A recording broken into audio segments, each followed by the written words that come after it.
Isang magandang araw at buhay para sa mga taga-Sikosat Colleges. Dahil itong araw na to ay nabigyan tayo ng pagkakataon na mag-courtesy call syempre sa ating butihing presidente na si Dr. Jacqueline Abelio Dasiego.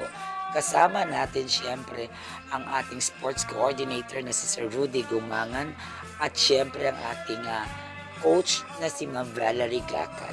Kasama rin natin ang ating mga SBO officers.